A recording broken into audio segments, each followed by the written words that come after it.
মেধা জিনিসটার বিবরণটা কি? মেধা হল মানব বুদ্ধির একটা চমৎকার উৎকর্ষের একটা পরিস্থিতি। যেমন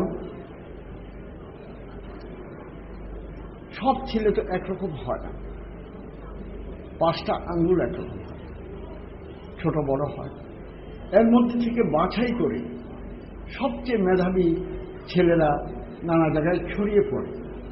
তারা মেধাকে ব্যবহার করে নানাভাবে বর্জুয়া সমাজের এই যেটা আমরা ধন্যবাদী বর্জুয়া সমাজ, এটা এদেশে এই দেশ যেটা বাংলাদেশ, এখন যে রাজনীতি যে সমাজনীতি চলছে তাতে এই ধরনের মেধাবী লোকেরা কি করে?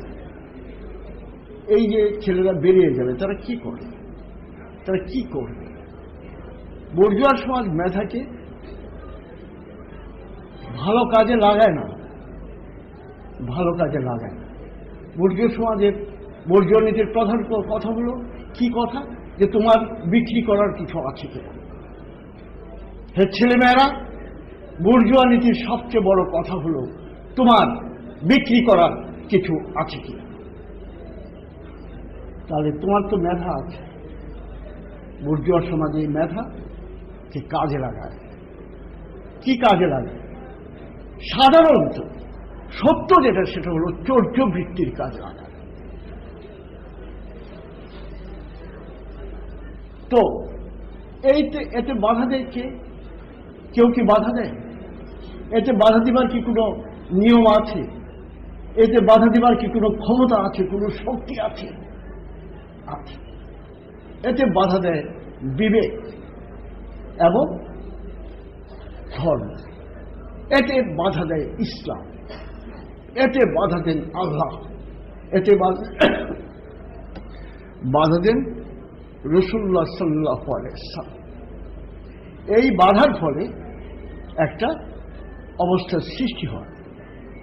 কেউ মেধাকে ভালো কাজে লাগায়, কেউ মেধাকে ভালো কাজে লাগাতে পারে না, তারা চোর হয়।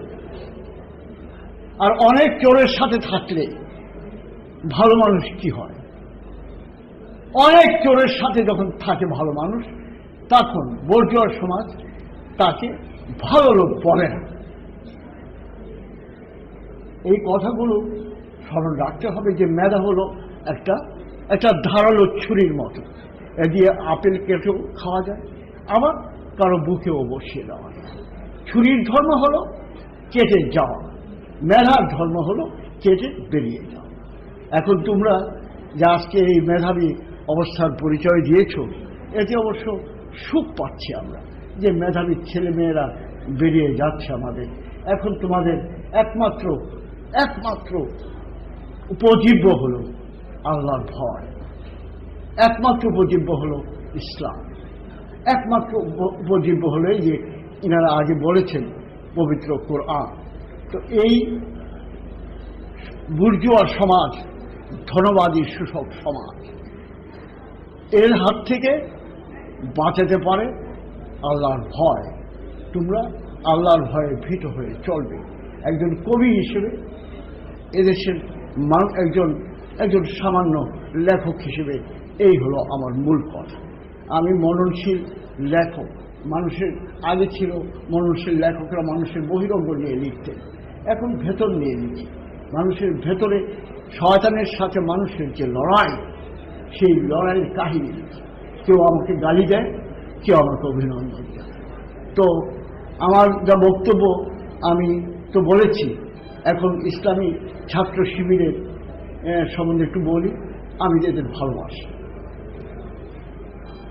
কারণ আমার জানা মতে ইসলামী ছাত্র শিবির একমাত্র ছাত্র সংগঠন যারা এখনো নৈতিক বল এবং ইমানের উপর তাকিয়ে আছে।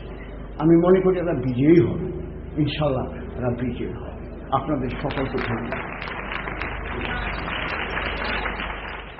আমি কবিতার পড়ছি, কবিতার নাম নোলক।